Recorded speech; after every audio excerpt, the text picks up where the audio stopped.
चार धामों में से एक जगन्नाथपुरी बहुत ही प्रसिद्ध मंदिरों में से एक है। जगन्नाथपुरी हिंदुओं का एक प्रमुख धार्मिक स्थल है, जहां हर साल भारी संख्या में लोग इस मंदिर के दर्शन करने के लिए यहां आते रहते हैं। ये तो हम सभी जानते हैं कि इस मंदिर की महिमा और यहां से जुड़े चमत्कार देश के साथ साथ दुनिया भर में प्रसिद्ध हैं। आज हम उन्हीं आश्चर्यजनक तत्वों के बारे में बताने वाले हैं, जिनके बारे में जानने के बाद आप भी सोचने पर मजबूर हो जाएंगे कि क्या सच में ऐसा हो सकता है। यह मंदिर प्राचीन वास्तुकला व शिल्प कला का एक अनूठा नमूना है। तो आइए विस्तार में जानते हैं भगवान श्री कृष्ण के मंदिर जगन्नाथपुरी के निर्माण और इतिहास से जुड़े अद्भुत रहस्यों के बारे में। हिंदू धर्म की धार्मिक मान्यताओं के अनुसार धरती पर स्थित चार पवित्र धामों में से एक जगन्नाथपुरी है, जो भारत के पूर्व में उड़ीसा प्रदेश के पुरी शहर में समुद्र तट के निकट स्थित है। पुराणों में धरती का वैकुंठ जगन्नाथपुरी को ही कहा गया है। जगन्नाथपुरी में हिंदू धर्म के लोगों की आस्था काफी अधिक है। इस मंदिर में भगवान विष्णु के अवतार श्री कृष्ण की प्रतिमा जगन्नाथ भगवान के रूप में और साथ ही इनके बड़े भाई बालभद्र, बहन सुभद्रा की मूर्ति भी इसी मंदिर में स्थापित है। ऐसी मान्यता है कि भगवान विष्णु जब चार धामों का विचरण करते हैं तो वह सबसे पहले हिमालय पर स्थापित बद्रीनाथ में स्नान करते हैं, पश्चिम की द्वारिका में वस्त्र धारण करते हैं और भोजन जगन्नाथपुरी में, और अंत में दक्षिण में स्थापित अपने धाम रामेश्वरम में जाकर विश्राम करते हैं। हिंदुओं के धार्मिक ग्रंथों व ब्रह्म पुराणों की पौराणिक कथाओं के अनुसार उड़ीसा के पुरी शहर में भगवान नारायण ने पुरुषोत्तम नील माधव के रूप में जन्म व अवतार लिया था। उस समय सब्र जनजाति के कबीले के लोग नील माधव भगवान को अपना आराध्य भगवान मानते थे। कबीले के मुखिया विश्वासु जी नील माधव भगवान के परम भक्त थे। इन्होंने ही सबसे पहले नील माधव भगवान की पूजा व आराधना की थी। जगन्नाथ भगवान की मूर्ति स्थापना को लेकर ऐसी मान्यता है कि मालवा के राजा इंद्रदमुन भगवान श्री नारायण ने परम भक्त थे और उन्होंने स्वयं नारायण ने उनके सपने में दर्शन दिए और उन्होंने एक भव्य मंदिर बनवाने को कहा। भगवान नारायण ने राजा इंद्रदमुन को सपने में बताया कि तुम्हें पुरी के समुद्र किनारे पर तुम्हें एक लकड़ी का लट्ठा मिलेगा और उसी से मूर्ति का निर्माण करवाना। इतना कहकर भगवान नारायण वहां से चले गए। अगले दिन मालवा नरेश को समुद्र तट पर लकड़ी का लट्ठा मिल गया, परंतु वह उसे उठाकर लाने में असफल रहे। तब उन्होंने सबर जनजाति के मुखिया विश्वासु से उस लट्ठे को लाने का आग्रह किया, जो कि नील माधव भगवान के परम भक्त थे। राजा इंद्रदमुन ये जानते थे कि विश्वासु जी जैसे परम भक्त ही इस लट्ठे को ला सकते हैं। इंद्रदमुन यह देखकर बड़े खुश हुए कि प्रभु ने स्वयं जैसा कहा वैसा ही हुआ। पर अब इंद्रदमुन के सामने यह प्रश्न था कि मूर्ति का निर्माण किससे करवाएं। पुराणों में ऐसा लिखा है कि विश्वकर्मा भगवान ने एक वृद्ध मूर्तिकार के रूप में प्रकट हुए और उन्होंने मूर्ति बनवाने की इच्छा प्रकट की। मालवा के राजा ने उन्हें मूर्ति बनाने के लिए चुना था और वृद्ध मूर्तिकार ने एक शर्त रख दी थी कि वो इस काम को 1 महीने में पूर्ण कर देंगे, परंतु वह ये कार्य एक बंद कमरे में करेंगे और इस दौरान उस कमरे में कोई झांकेगा नहीं, ना कोई उसमें प्रवेश करेगा जब तक उनका कार्य पूर्ण नहीं हो जाता। उन्होंने कहा, राजा जी आप भी इस नियम का पूर्ण पालन करेंगे। और राजा ने कहा, महाराज वैसा ही होगा जैसा आप कहेंगे।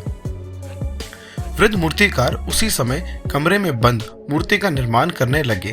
फिर अंत में महीने का आखिरी दिन था और अंदर से किसी भी प्रकार की कोई हलचल व आवाज भी नहीं आ रही थी। तो राजा को शंका होने लगी और उनके दिमाग में कई सवाल उठने लगे कि क्या हुआ, अब तक तो मूर्ति बन जानी चाहिए थी। आखिरकार राजा अपने शक को दूर करने के लिए सभी शर्तों को अनदेखा कर राजा जी ने दरवाजा खटखटाया और वह अंदर झांककर देखने लगे। जैसे ही दरवाजा खुला, राजा को वह वृद्ध व्यक्ति कमरे में नहीं मिला। उन्होंने पाया कि मूर्तियों का निर्माण पूर्ण नहीं हो सका है, मूर्ति के हाथ पांव भी नहीं बन पाए हैं। यह देखकर राजा अपने आप को कोसने लगा और बहुत दुखी भी हो गया और वह वृद्ध व्यक्ति भी नजर नहीं आ रहा था। इस घटना को प्रभु का इच्छा मानकर राजा इंद्रदमुन ने उन मूर्तियों को उसी अवस्था में मंदिर में स्थापित कर दिया। आज भी प्रभु जगन्नाथ, भालभद्र एवं सुभद्रा की मूर्तियों उसी अवस्था में है। यही एकमात्र कारण है कि जगन्नाथपुरी में मंदिर की मूर्तियां पत्थर या किसी अन्य धातु की नहीं बल्कि पेड़ के तने को इस्तेमाल करके बनाई गई है। तभी से काष्ठ से बनी मूर्ति की ही पूजा की जाती है। जगन्नाथ मंदिर में सबसे शिखर पर भगवान नारायण का सुदर्शन चक्र मौजूद है। अष्ट धातु से निर्मित यह चक्र को नील चक्र भी कहा जाता है और यह इस तरह से निर्माण किया गया है कि इसको पुरी के किसी भी कोने से देखा जा सकता है और किसी भी दिशा से देखो तो आपको ऐसा लगेगा कि इस चक्र का मुंह आपकी तरफ ही है। जगन्नाथ मंदिर का सबसे बड़ा रहस्य यह है कि मंदिर के शिखर पर स्थित ध्वज हमेशा हवा के विपक्ष ही उड़ता है। ऐसा क्यों होता है इसका पता आज तक नहीं चल पाया है। ऊपर शिखर पर स्थित ध्वज का एक रहस्य यह भी है कि मंदिर के पुजारी के द्वारा इस ध्वज को हर रोज 45 मंजिला उल्टा चढ़कर बदला जाता है और ऐसी मान्यता है कि अगर किसी दिन भूलवश ध्वज नहीं बदला गया तो मंदिर अगले 18 वर्षों तक बंद कर दिया जाएगा। श्री जगन्नाथ मंदिर में स्थित रसोई विश्व की सबसे बड़ी रसोई मानी जाती है। इस रसोई में हर दिन 500 के करीब रसोइये और 300 के आसपास सहयोगी भोजन बनाते हैं। प्रसाद बनाने के लिए एक के ऊपर एक 7 बर्तनों को रखा जाता है और आपको जानकर हैरानी होगी, जो पात्र सबसे ऊपर रखा जाता है उसमें सबसे पहले बनता है और फिर उसके नीचे वाले पात्र में बनता है और जिस पात्र में सबसे ज़्यादा आंच पड़ रही है यानी कि सबसे नीचे, उसमें सबसे बाद में भोजन बनकर तैयार होता है। इस मंदिर की रसोई में बना प्रसाद कभी भी कम नहीं पड़ता है। यहाँ कितने भी श्रद्धालु आ जाए लेकिन कभी भी यहाँ प्रसाद कम नहीं होता है। यहाँ हर रोज 20 से 30 हजार लोगों का प्रसाद मिलता है। इनकी संख्या चाहे लाखों तक भी बढ़ जाए पर कभी भी ऐसा नहीं हुआ कि प्रसाद कम हुआ हो। मंदिर व मस्जिदों की गुंबदों पर आमतौर पर पक्षियों के झुंड देखे जा सकते हैं, परंतु यहाँ पर जगन्नाथ मंदिर के गुंबदों पर आपको एक भी पक्षी नहीं दिखेगा। इस मंदिर के ऊपर इर्द गिर्द भी नहीं उड़ते दिखेंगे आपको पक्षी, यहाँ तक कि इसके ऊपर कोई हवाई जहाज या हेलीकॉप्टर भी नहीं उड़ते।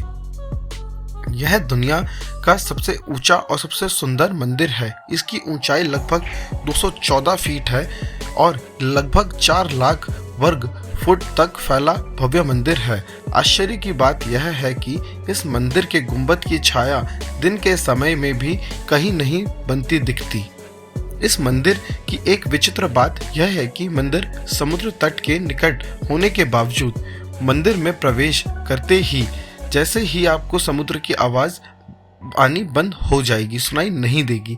एक बार जब आप अपने कदम इसके सिंह द्वार में प्रवेश करेंगे तो देखेंगे कि समुद्र की लहरों की आवाज़ गायब हो जाती है और जैसे ही इस द्वार के बाहर निकलेंगे तो आवाज़ फिर से दोबारा से आने लगेगी। है ना कितना आश्चर्य की बात।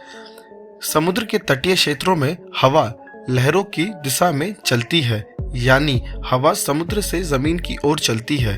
विज्ञान के नियम के अनुसार भी ऐसा ही होना चाहिए, परंतु यहाँ उड़ीसा के पुरी में हवा जमीन से समुद्र की ओर चलती है।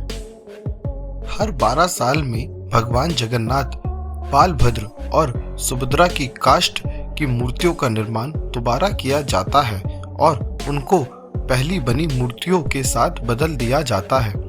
आश्चर्य की बात यह है कि नई मूर्तियां बनने के बावजूद इनका स्वरूप, आकार, रंग रूप, लंबाई चौड़ाई सब कुछ एक जैसा ही रहता है। जगन्नाथपुरी मंदिर के रहस्यों में आश्चर्यचकित कर देने वाला एक सबसे बड़ा रहस्य ब्रह्म पदार्थ का रहस्य है। इस प्रक्रिया में भगवान जगन्नाथ व अन्य मूर्तियों को जब 12 वर्ष बाद बदला जाता है और पूरे शहर में अंधेरा किया जाता है, पूरे शहर की बिजली काट दी जाती है, मंदिर में अंधेरा कर दिया जाता है और मंदिर की सुरक्षा चारों तरफ से पुख्ता की जाती है।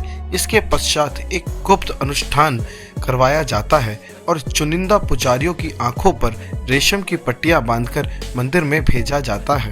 इन मूर्तियों में से एक प्रकार का ब्रह्म पदार्थ निकलता है जिसको आज तक किसी ने नहीं देखा है और उसको नई मूर्तियों में सावधानी पूर्वक स्थापित कर दिया जाता है।